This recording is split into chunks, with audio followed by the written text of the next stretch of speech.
At some point far in the future, historians will probably ask, what was daily life like in the early 21st century? Well, one thing we know for sure. Nobody will ever point to these two clowns and say, this was how you should have been stacking Benjamins.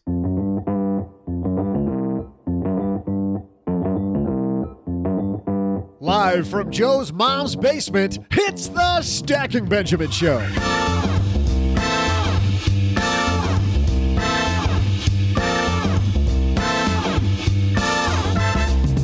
Hey everyone, I'm Joe's mom's neighbor Doug, and holy cow, it's already Friday.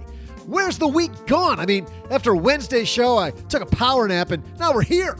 Well, lucky me, because on today's show, we talk about how millennials are saving more money for retirement than in a long time using one technique. 5 strategies to save $1 million and more. And to do it, today we welcome our special guest, hip-hop's financial advisor, Rob Wilson. Also, from Afford Anything, Paula, Pant. And finally, from Penzo.com, we found her, Carmen Sandiego. I'm just kidding. I don't know where the she is, so we're just going to have Len Penzo on instead. And in our Friday FinTech segment, how about a car insurance quote in seconds? Today we talked to founder of a car insurance app, Go, Kevin Pumplin. And now, because what else would he be doing on a Friday? Joe's All See How.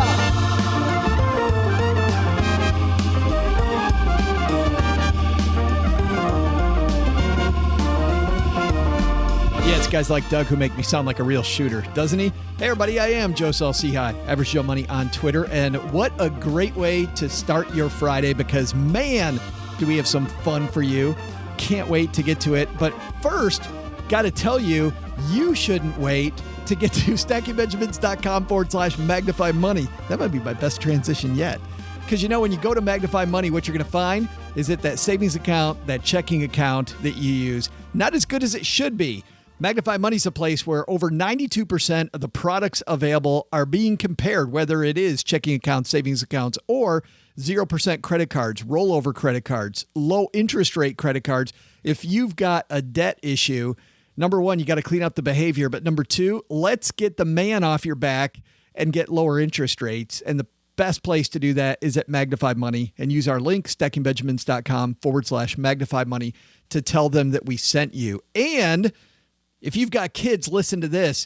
A company called Penzo has the answer to teaching your kids better money habits. Most kids don't learn money concepts, as you know, in school, and they don't get many hands-on experience opportunities at home. Penzo's got the answer. It's financial education, all wrapped around a prepaid debit card for kids, all in one award-winning app. Parents can order the cards in just a few minutes if you go to stackingbenjamins.com/Penzo. Kids get their own individual cards to make their own purchases, but here's the deal. They can't overdraft and they can't run up any debt, so it gives you teachable moments. Also, the app makes it easy for even more teachable moments, like setting up a budget and maybe tracking stocks. If you give your kids a short-term loan, you can charge interest, you can move money over for an allowance, you can also pay them for things that they do around the house, whatever. Penzo makes it really easy for you to have teachable moments. Penzo might sound familiar because Bill Dwight's been on the show a couple times. He's the founder of Penzo, and he's talked a lot about kids and money with us because that's his wheelhouse. stackingbenjamins.com/Penzo. Whether your kids are in kindergarten or college, head there to learn how to teach them how to stack some Benjamins. All right, let's get on with the show. I can't wait for you to hear, by the way, our FinTech in the middle of today's show, but also being joined by Rob Wilson is pretty darn cool. So let's get this party started, huh?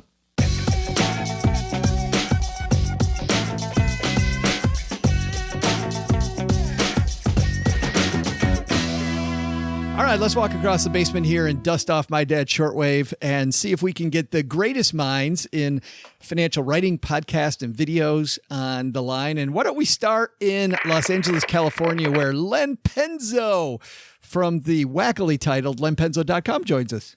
Hey, Joe, how you doing? I have a question for you. Maybe you can answer it for me. I got an answer for you. It's probably wrong, but I'll answer. I saw this ad for a razor blade company here. They're saying that they're really cheap. I won't give the name of the razor blade, but they're saying they're German engineered razor blades, the best in the world. I'm like, how hard is it to engineer a razor blade? Does it really make a difference that if your razor blade's made in Germany? Have you seen all the technology that goes into razor blades? Like there's a ton of research and technology. I mean, that's like a big business now, it seems like. Are you serious? I am serious. Were you watching how it's made or something on TV and know how it doesn't seem that hard to make a razor blade. What's the big deal? We're all not like you, Len, where we take like a dull knife out of the steak knife drawer and use that to shave. Yeah. Or just the one that's around my ankle that I carry with me at all times. Right. Yeah, your Swiss Army knife, right. Yeah. And the person who's the Swiss Army knife on this show, how about that, huh? Because she can talk about anything from Afford Anything. It's Paula Pant. You know, Len, I think the question you just posed is the very definition of Occam's razor. The simplest answer is the correct answer? Exactly. So how hard is it to engineer a razor blade? Not very hard. It is quite literally, it is Occam's razor. It is the simplest possible thing that you could create. So then why do the Germans have a monopoly on it? I don't believe that they do. I think it's one of just some marketing. Okay. Oh my God. And a guy right now who's joining us who thinks this whole show must be marketing. It's like that, where's the beef commercial, you know? Joining us from Philadelphia, he is hip hop's financial advisor. The one and only Rob Wilson joins us. Hey guys, so happy to be here. I am so happy you could join us. So tell us about Rob Wilson and about robwilson.tv. So you introduced me as hip hop's financial advisor, and my friends started calling me that because, you know, I've got a good group of customers who are young athletes, primarily in the NFL, but I've worked with music artists and actors and so forth. And so they kind of gave that name to me. And as a part of my marketing, I mean, it's not German engineering, okay, but it is a part of my marketing that I've used, and it's helped me bring in new customers. But I'm just really passionate about helping young people figure out how to create, grow, and ultimately protect their wealth. So I'm really glad to be here today. I really like your podcast. Why did you stop the podcast? Because the modeling money in the media with Claudia Jordan? Mm-hmm. Yeah, that was an interesting one. You know what? I do need to get a season 2 going. You know, part of with that podcast, it became a little bit difficult to schedule people, and right. They're canceling on you. And so it got a little bit much for me to handle all the moving pieces. But I've gotten so much good feedback, and I appreciate you saying that as well. So I am going to launch a season 2 of the podcast. Yeah, you had some fantastic guests, and we'll link to the site on our show notes at Stacky Benjamins. We'll talk about it again, Rob, at the end of the show. But right now, everybody's waiting for us to talk about these 3 topics like we do every week here. So let's kick it off with one that comes to us from money.com. This piece written by Abigail Adams. The simple reason millennials are saving more for retirement. And it's funny, Paula Pant, it says a whopping 82% of millennials are investing in this one thing that's helping them save more money than ever before for retirement. Yes, and it is auto enrollment. If you have a job and part of your compensation package automatically enrolls you into saving for retirement, you are unlikely to make the effort to opt out of it. And so by automatically enrolling millennials into retirement plans, we're finding that millennials are saving for retirement at a higher rate than baby boomers or Gen X. Rob, are they just saying that more people are saving because we're lazy and doing nothing, if it includes saving, is better for us? That is exactly right. You have to trick people into actually putting money away for their own retirement. I know it sounds preposterous, but the fact that they've started auto-enrolling people is one of the most genius things about employee retirement plans, because people just will not do it otherwise. Len, you're the guy on the show who works for the man. You guys have auto-enrollment where you work? Yeah, all the newbie engineers, that's what they get auto-enrolled. If they don't want enrolled, they have to actively notify the company or they will be enrolled. Wow. So yes, and I think it's a minimum of 3% is what they start you out at. I don't understand that number though, Len. 3% isn't going to get you anywhere. Why don't they start it at, a decent number like 10? Well, okay, here's my theory on this.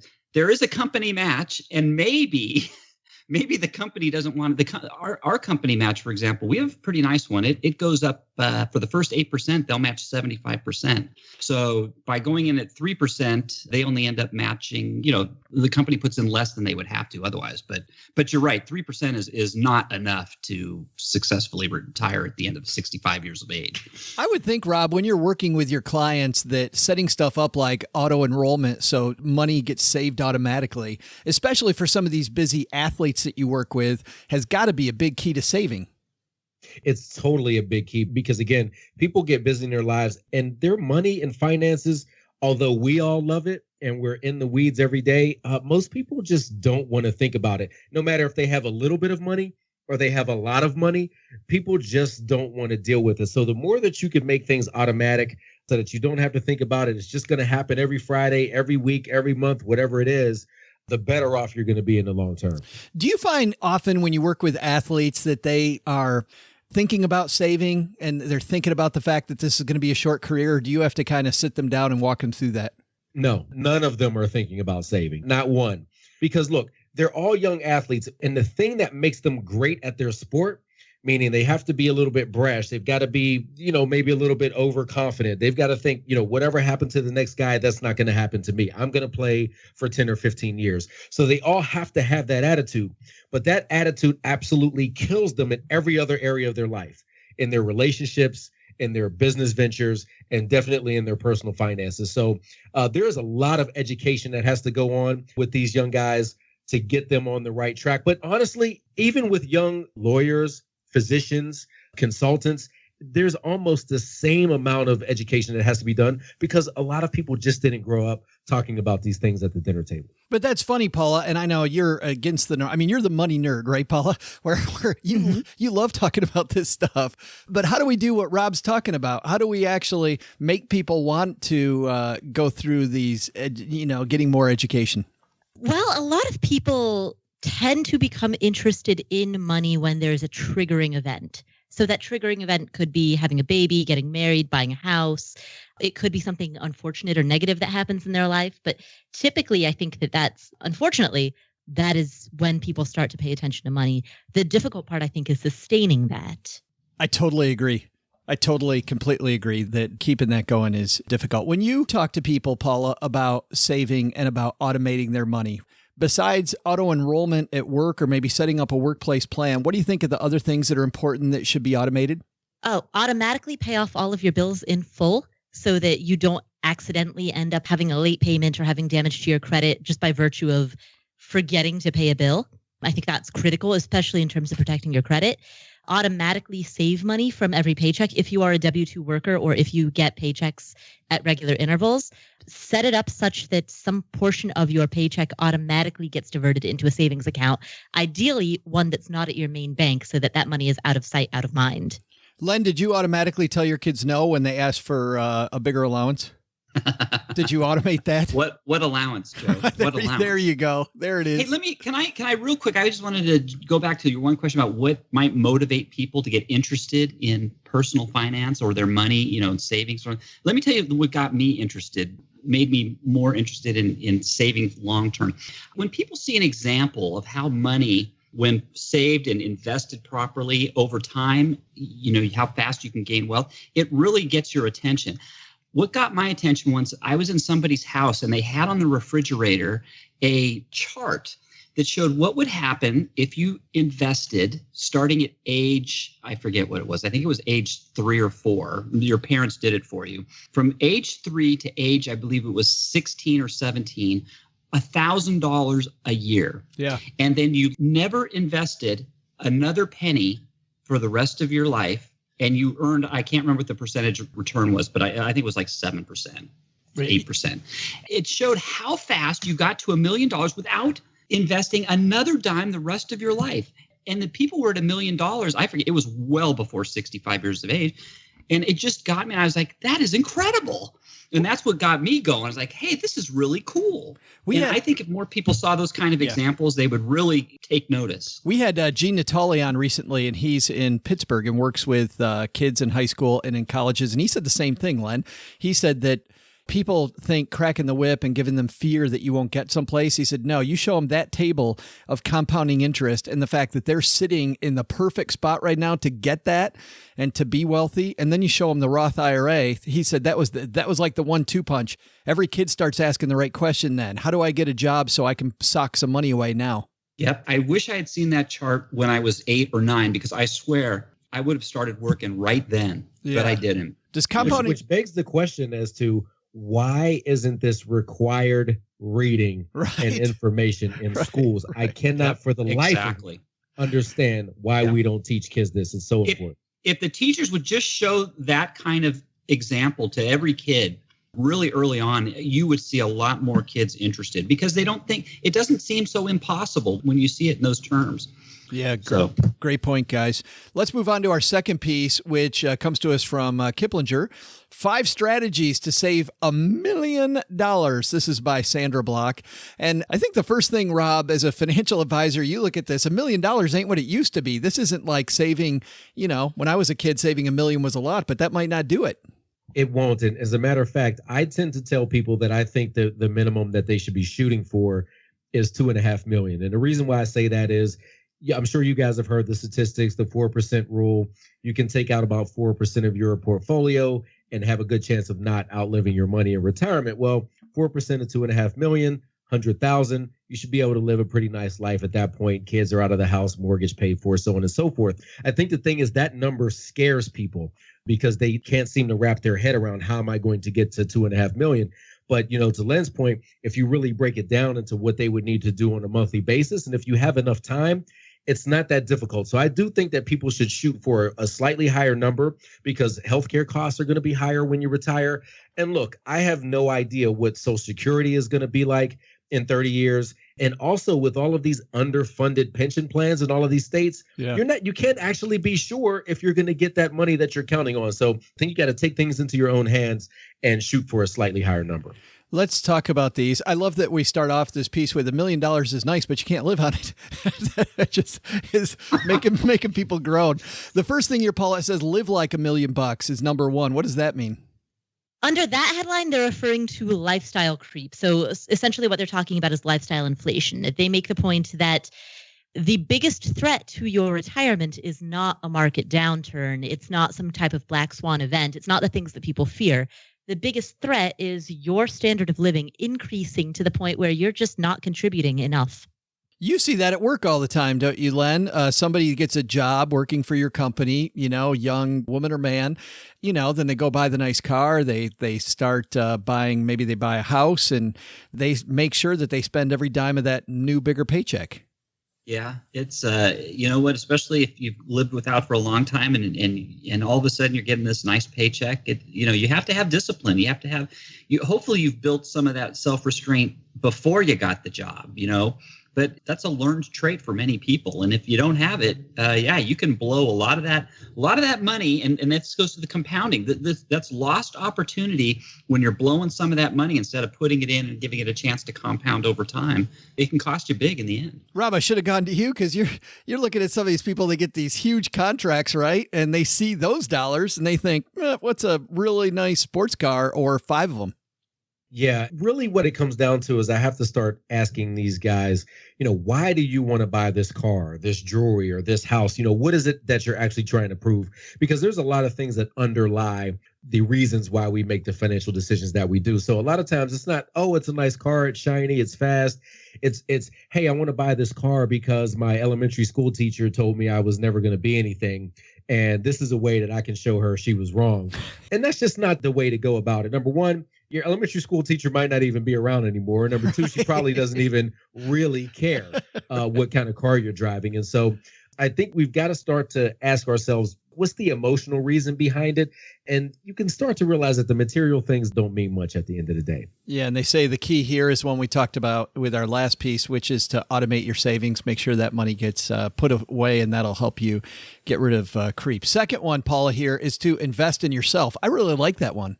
Yes. So they talk about the potential that you have as an entrepreneur or as a business owner in terms of getting to the $1 million mark. And I like the fact that they're talking about this because so many articles that talk about growing wealth strictly focus on investing, particularly stock investing, 401k investing. It's rare that people talk about entrepreneurship. And in this one, I think the story goes on, I think, a little bit too long, where they really dive into a case study of one particular person. But the TLDR takeaway is, if you start a business or if you purchase a business and then build it into something bigger than what it was at the time that you got it, you could earn $1 million or more by virtue of doing that. Essentially, what they're saying is that your income potential as a business owner is higher than your income potential as an employee. What about the third piece on here, Rob? Channel Warren Buffett. Do you think that we necessarily need to think that we're all the Oracle of Omaha? No, I don't think that we need to put that much pressure on ourselves to think that we can replicate the type of returns that he's gained, over the years. But I do think that it's a good point in that you want to buy and invest in very reputable large cap companies that aren't going anywhere. And one of the things that I really suggest that people do is start investing in what you know. Don't be in the barbershop and hear people talking about solar, and all of a sudden you want to invest in solar and you have no idea, you don't know anything about solar. But if you take your bank statement, for example, and look at the last 2 or 3 months, write down the top 20 places that you spend money. And of that, I guarantee you there will be at least 10 publicly traded companies there. Use that list of 10 companies as your starting point for companies that you might want to invest in, because at least you know their product, if they're doing well or if they're slacking. And that way you can be a much better steward of your money than if you just start throwing it at something that you have no idea what they do. And I like that that's your starting point. I mean, don't invest in those, but that's your starting list to start looking into further information.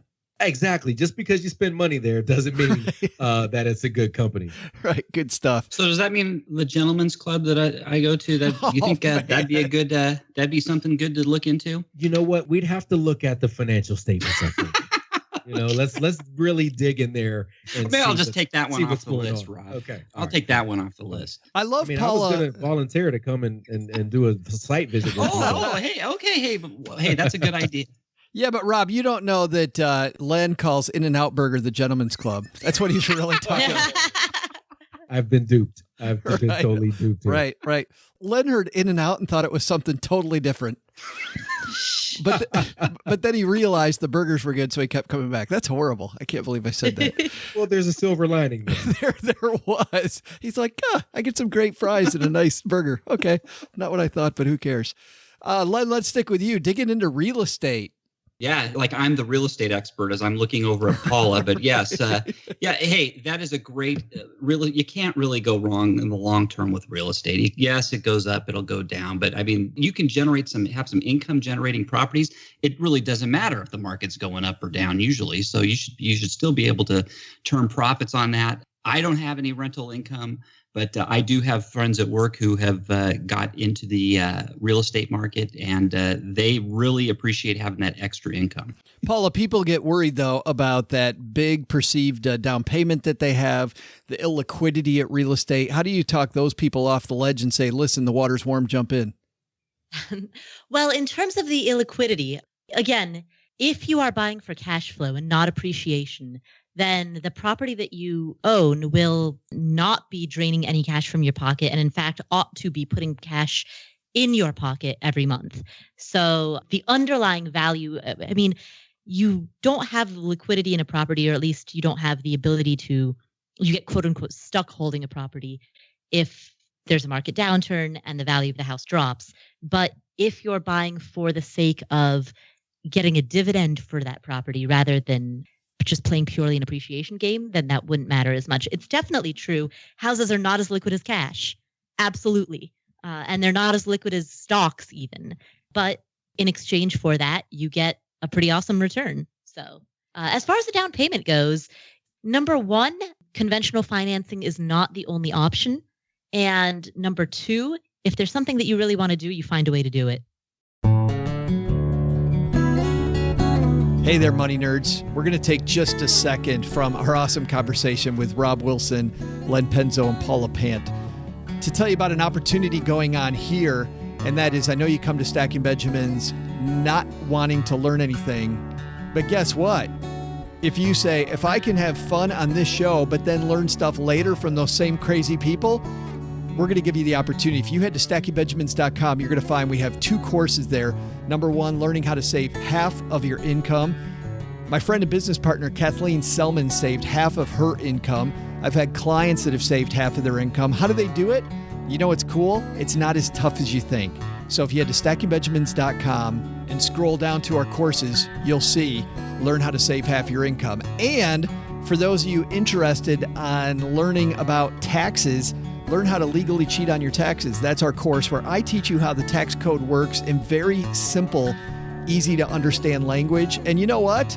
People that have taken the course have written us some absolutely cool stuff. Not only do they save very quickly the money that they spent on the course, and actually that's true with both of our courses, they also found opportunities in the tax code so that this year they can plan.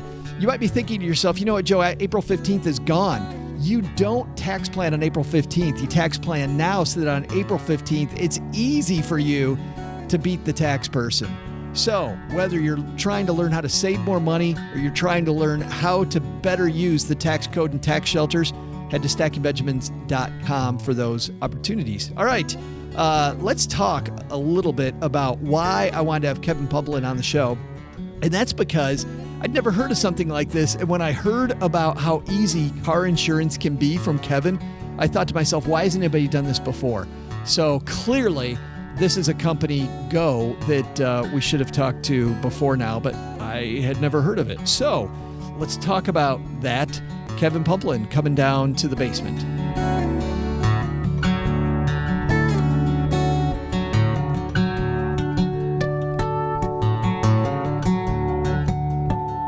And Kevin Pumplin from Go joins us. Welcome, man. Hey, thanks for having me. It's great to be here. Well, love this idea. So tell me, before we get into the app itself, where did the idea for this come from, Kevin? Were you frustrated with like an insurance agent and said there's got to be a better way? I mean, what happened? Yeah, we were thinking about really right before the iPhone 6 came out. So in fall 2014, we were looking at our iPhones and thinking how much we did with them. So, obviously your phone became a camera and you took photos, and then your phone became something you were able to deposit checks with.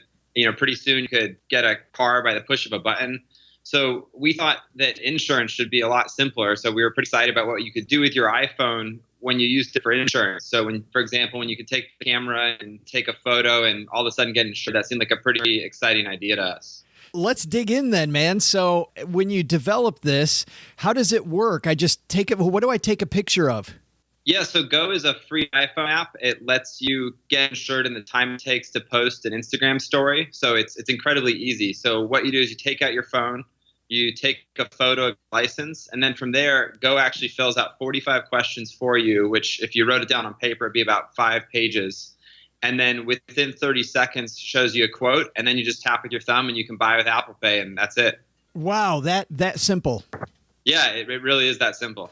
Does it seem kind of weird to you that nobody created this before? Because when I heard about Go, I thought, how come this has never happened? It was one of those things where everyone said, doesn't this already exist? Because it sounded so simple and straightforward. And I think, while everybody had gotten used to taking photos with their phone and depositing checks with their phone and getting cars with their phone, no one had really thought about insurance yet. So, yeah, it was something that once people see it, they say, of course. What do I get then? So I take the picture. I'm assuming then Go shows me a quote? Yes. You take a picture and then Go shows you the quote, and actually it'll let you go through. This is actually the first time it's ever happened in insurance history, but Go will actually let you change your coverages and then watch the rate change on the fly. So if you say, you know what, I'd really like to add maximum coverage because I thought about this, you'll watch the price change right away. So you just take a photo, get a quote, and then if you want to pay, you can pay with Apple Pay. And if you have questions, you can chat with agents who'll respond to you, and that's really it. Is the insurance through you? Who's the coverage through, Kevin? Yeah, so Go offers insurance through Go itself, and then it also offers insurance through most of the major carrier partners. So it's really up to the customer what they want to buy. Okay, so you're gonna show me then a range of different quotes, or do I just see the best one? We show you the best one because we talked a lot to our customers. 90% of our customers were choosing the first quote we show. And so we always prioritize it by price. And then if you want to, or you can call, hey, I'd like to know everything that's out there. But a lot of people, they didn't want to go through having to look through 12 different quotes and 12 different brands. So because Go works with the brands that you see in baseball stadiums and everyone knows and loves, everyone usually pretty happy with what they get. Gotcha. Cool. But like you said, if I want to talk to an agent or I want to see more, you're happy to do that.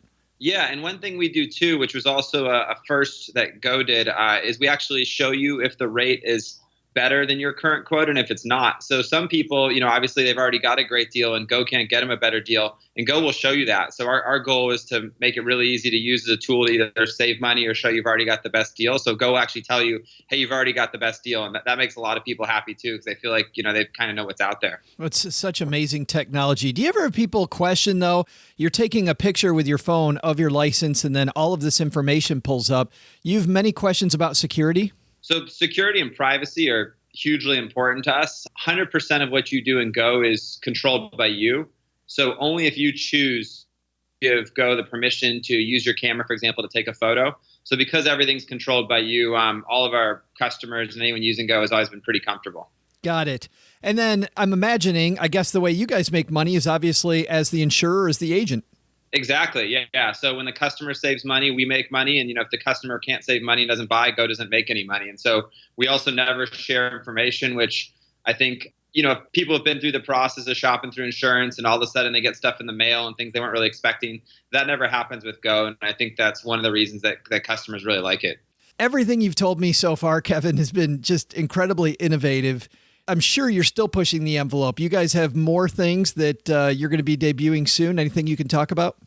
We do. We're getting really excited for iOS 11. So we think iOS 11 is very exciting, and there's some pretty incredible things it does. Like for the first time, your iPhone's actually going to have something called which is a special form of iMessage for businesses and really designed to be for a customer interacting with business. So we think that's going to be really exciting.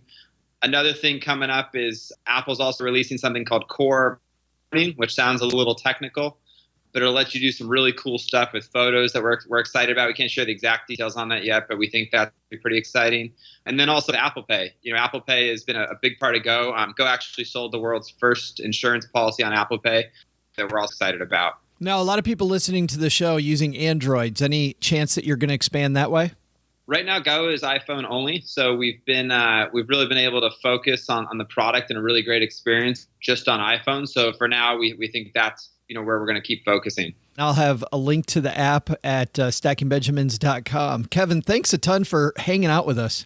Yeah, thanks for having me. It's a pleasure.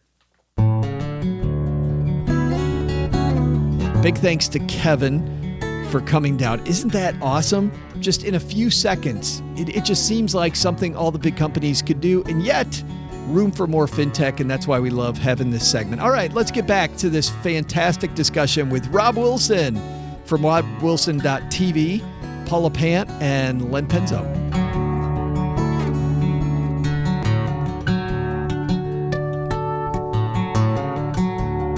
Our third piece, often for people that are new to the show, we go to this column at marketwatch.com called The Moneyologist. We actually take a question that was asked to the Moneyologist.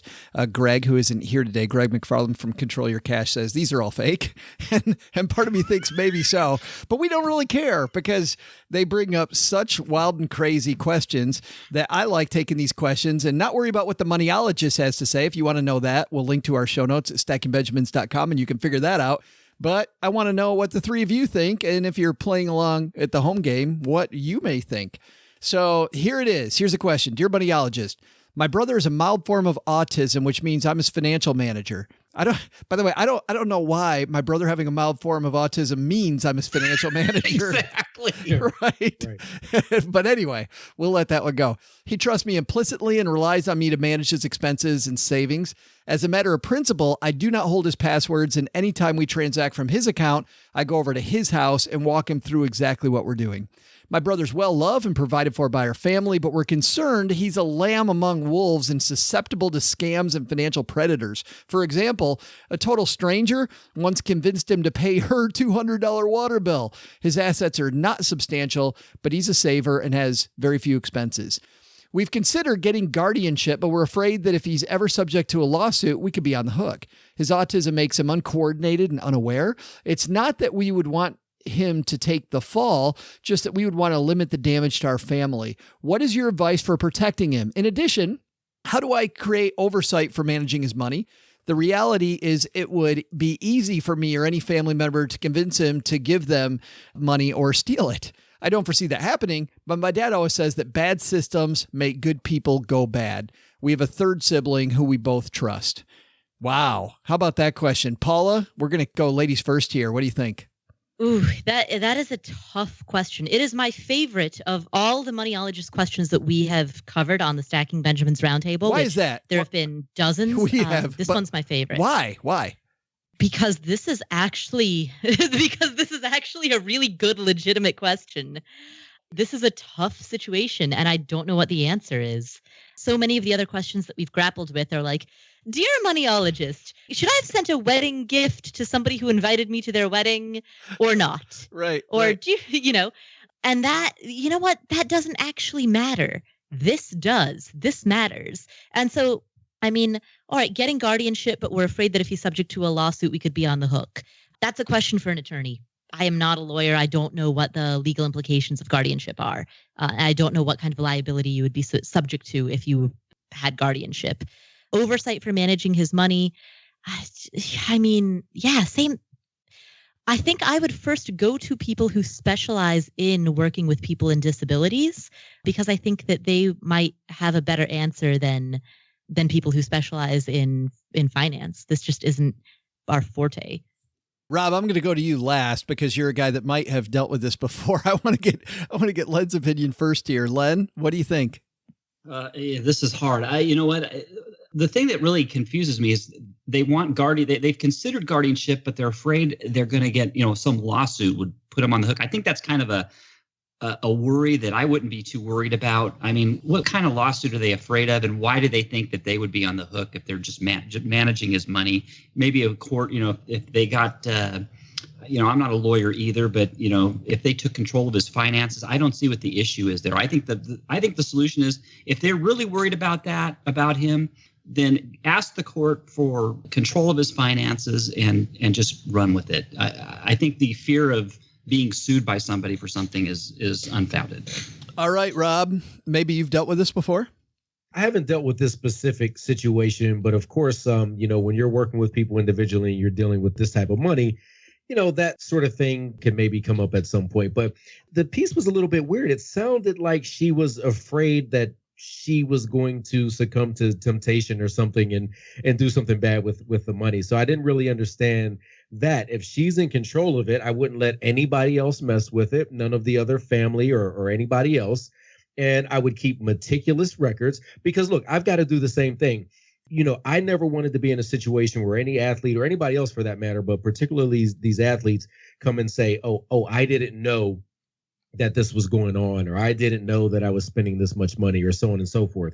So you have to keep meticulous records, keep all of the statements. And if you're going to do the right thing, you'll be fine. But it sounds like she was worried that she might, fall into taking advantage of the situation. Yeah, I really like this idea of that Dad said that bad systems make good people go bad, Paula. I really like that. I mean, that was one of my favorite quotes from this. Yeah, focusing on the system, I think, is always the answer.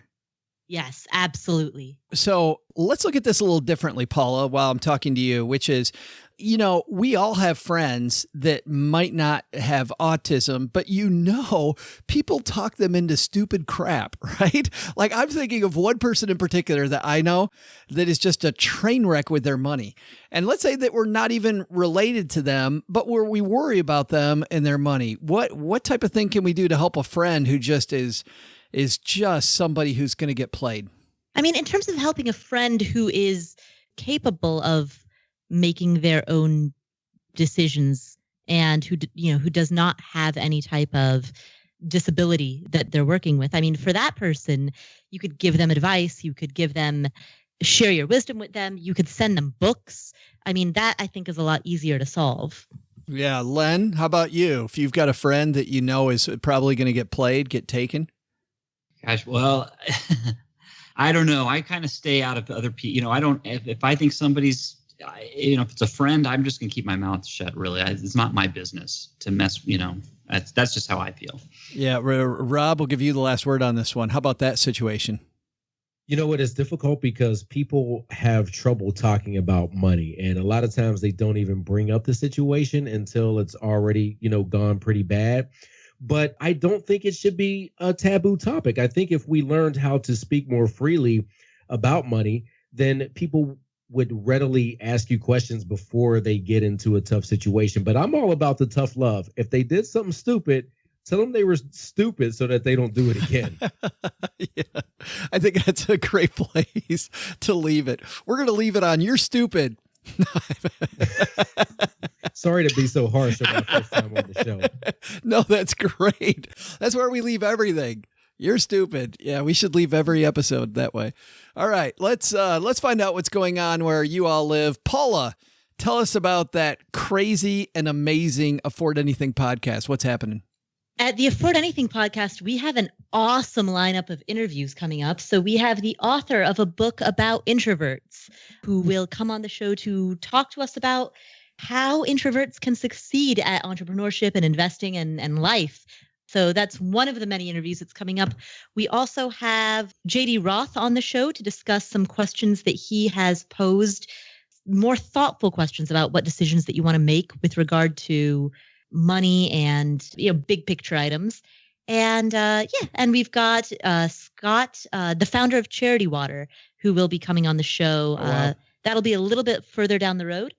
That's going to be probably airing in October, but that is one of the bigger interviews that I've got on the docket. So I'm very excited about that. I thought you were going to say we're going to talk to somebody about introverts, but we're not sure we can draw them out and get them on. This is horrible. Len Penzo, what's happening at lenpenzo.com? Hey, right now, the debate is raging, the 15 versus 30-year mortgage debate. Got 80 people have chimed in so far on which one's better. Stop on by lenpenzo.com and give your 2 cents. Those are fighting words, 15 versus 30. Yep, that's when you find out that the person you thought was your BFF no longer is. Right. And you know what? It's emotional. People get emotional over this. Yeah, it's crazy. I love money nerds. We are just an awesome group of people. 15 versus 30, it's a throwdown. Right. Rob Wilson, thanks for joining us again, man. I really love having you here. I really appreciate it. What I've got going on at robwilson.tv, I'm getting more aggressive on YouTube, actually. So I'm posting every Monday with a Money Monday segment. And the next one I'm posting is, are you too ambitious or not enough? So I think this is a big conversation that we need to have. So folks can find me at youtube.com/RobWilsonTV. Awesome. And if you're driving down the road or you're on the morning jog or whatever it might be, you know what? Head to our show notes at stackingbenjamins.com and we'll have links to not just Rob's, but also Paula and Len's work. Hey, guys, thanks for playing. Thank you. Thank you. Thanks so much. Thank you so much.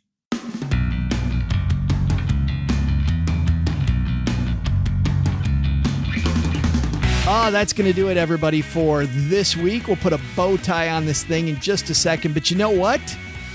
We've got some cool stuff happening in the basement that I want to tell you about in a second, and an update on our big, crazy game that we play here on Fridays because OG's not here in the basement with me. So we're going to cover that in a second, but just got to say a big thanks to everybody who's headed to stackingbenjamins.com/magnify money. Whether it's comparing your credit cards, your auto loans, maybe student loans, getting those things refinanced. How about that checking account and savings account? You can do those too. So if you don't have, as an example, a 2% rewards card, Nick at Magnify Money says you're definitely leaving money on the table. Don't do a rewards card, by the way, if you don't pay off your cards every month. In that case, if you're running up an interest rate, go to Magnify Money to find cards that have a lower interest rate. And also for the blog and also for some cool guides that will teach you how to get your debt strategy in order and also then to get saving started. So whether you're a shrewd person that for a long time you paid your debt in full and you're just looking for the best in class, no matter what it comes to, or somebody just starting to try to get your financial house in order, Magnify Money's for you. Tell them we sent you by heading to stackingbenjamins.com/Magnify Money. We're also this week brought to you by Fam Zoo. Wouldn't it be cool to teach kids the good money habits they need to stack Benjamins from the very beginning instead of learning the hard way like I did? The problem is most kids don't learn money concepts in school or get much hands-on experience with money at home. Well, FamZoo has the answer. It's financial education all wrapped around an awesome experience online and prepaid cards. Here's how it works. Let's say that you want to give your kids an allowance. You can do that specifically through FamZoo. Your kids have FamZoo cards that are attached to your main account. You move the money over, and then you can watch their activity, so you can have teachable moments later. Maybe you can have a family meeting like we do every week to talk about how they spent their money that week. And you know what's cool about that? Your kids get that money lesson that they never had. Or let's say that you decide to have a stock competition. You can track the price of a stock and say, yeah, I'm going to give you the interest on that stock. You can do that. You can pay out interest. You can charge interest. You can do all kinds of crazy stuff that helps kids learn everything from basic to complex money habits. So whether your children are in kindergarten or in college, head to stackingbenjamins.com/FamZoo for more information and to sign up. All right, let's talk about what's going on in the basement. A fantastic week here capped off. I love it when Len Penzo comes down to the basement, not just for the roundtable, but when we have a sandwich survey. If you missed the sandwich survey on Wednesday because it seemed lightweight, it's great to hear about things like inflation through something that seems so easy. You know, talking about FamZoo and about teachable moments, it's people just don't get inflation. And then you hear how the price of something like a sandwich goes up every year. You start to go, oh, yeah, maybe I do have to save a little more money than I thought, because if I save just enough money and leave it in a savings account, as an example, I'm going to lose cash. I'll be able to buy less sandwich. That was awesome. And of course, the potpourri episode on Monday with all of your fantastic letters, the Haven Lifeline on both shows, just a great week. Next week on the show, though, more fun. We have on Monday, Al Zenick. He is an Amazon best-selling author. He wrote a great book called Master Your Cash Flow, The Key to Growth and Retain Wealth. He's going to talk all about the importance of great cash flow. It's funny when you talk to people that like to pick individual stocks, and we do that sometimes on another show that I contribute to called the Money Tree Investing Podcast. By the way, that show just turned 3 years old. Happy birthday, Money Tree. But the idea of cash flow when it comes to personal finance sometimes gets buried by having a good budget, building your net worth, investing in different things. It very simply comes down to cash flow, and Al Zenick's going to teach us a lot there on Monday. And then on Wednesday, a lot more fun. We've talked before, and these have always been big episodes when we have a financial planner on talking about the process. And if you're interested in whether you're going to do it yourself and set up your own financial plan, or if you're thinking about working with a financial professional, you know, OG's on the show all the time, but we never get to really talk about the process. So we did this about, a year ago with Dan Posdal from Ameriprise, a friend of mine back when I worked with Ameriprise in Michigan. We talked with him, and I know that was a very much downloaded episode. We're going to do that with Jason Mirabella. He's a certified financial planner in Indianapolis. His website is henfruit.com. And Jason will walk us through what he and I believe is a fantastic financial planning process. And going to give you some pointers there. So that's Monday and Wednesday. And then on Friday, in the middle of our show, the FinTech segment, we're going to talk about rent reporters. And so Mark DeBell from Rent Reporter strongly believes that the whole way that people get credit is frustrating. And if you're somebody who rents and your credit's not what it should be, we're going to help you out on Friday. You want to listen to that. And you know what? Even if that's not you, we're going to have a fun show for you, because we got a phenomenal roundtable on tap next week. I just picked out what we're going to talk about, and kid gloves are off, peeps. Kid gloves are off. Next Friday is going to be great. So we've got a fantastic week. Let's finish off this episode by talking about the fact that we play a game here on Fridays. OG's not here. I'm entertaining myself and entertaining you too. So guess what? We play a game, and this particular game is an easy one. I'm looking for movie titles that describes my mom's neighbor Doug's life. And it's very easy to do. We got some great ones in this week. Our friend Erin wrote me a few days ago, and she had a couple: Idiocracy and The Jerk. You can tell what Erin thinks about Doug right there. And then David gave us 6 of them. Touch of Evil. I think that might be true. Don't tell Doug that, by the way, David. because he don't think he's evil at all. He thinks he's, fat, sick, and nearly dead. I don't know that movie, but that sounds like a documentary. Holes finish first. The gods must be crazy. Dumb and Dumber. It's cool because Dumb and Dumber in the real movie describes two people, but with Doug, it describes one. And then American Psycho. Man, American Psycho. I don't think Doug's that bad, but those are some great ones, David. So I'm loving the submissions. Send those to us. Here's what's going to happen. We're going to take, OG and I are going to take our top 5 or 6, and all those people are going to get t-shirts. And then we're going to make it so that you are able to decide which one. We're going to put a poll up on the Stacking Benjamins website, and you'll vote on which one's the winner. We're going to do that right after our break that comes up in just a few weeks. All right. That's it for today. That's it for this week. Have a fantastic weekend. Go stack some Benjamins. We'll see you Monday. Bye-bye. Special thanks to Rob Wilson for joining us today. Find him at robwilson.tv or check out the link to his site on our show notes page at stackingbenjamins.com. Special thanks to Kevin Pumplin from the Go app. To find out more, you'll find them in the iTunes App Store or at savewithgo.com. Len Penzo appears courtesy of the cryptically named lenpenzo.com. Paula Pant appears courtesy of affordanything.com. This show was created by Joe Salsihai, produced by Richie Rutter-Reese, and engineered by the amazing Steve Stewart. Kathleen Selmans handles design, newsletter, and classroom opportunities. If you'd like to learn more, head to stackingbenjamins.com/classes. Online, visit us on Twitter at @SBenjaminsCast or on our Facebook page. Shannon Cowan is our community manager and social media guru.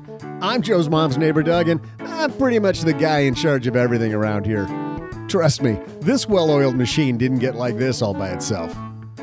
SB Podcasts may receive payment on the show from sponsors and guests in the form of books, giveaway items, discounts, or other remuneration. There's no way you would take advice from these dorks, but like Joe's mom always says, don't take advice from people you don't know. This show is for entertainment purposes only, and before making any financial moves, consult with a real financial advisor. And special no thanks to Officer Simpson at the Texarkana Police Department for the ticket today. When he questioned why I was driving without my glasses, I said, I have contacts, to which he responded, Doug, I don't care who you know, you're still getting a ticket. Oh, well.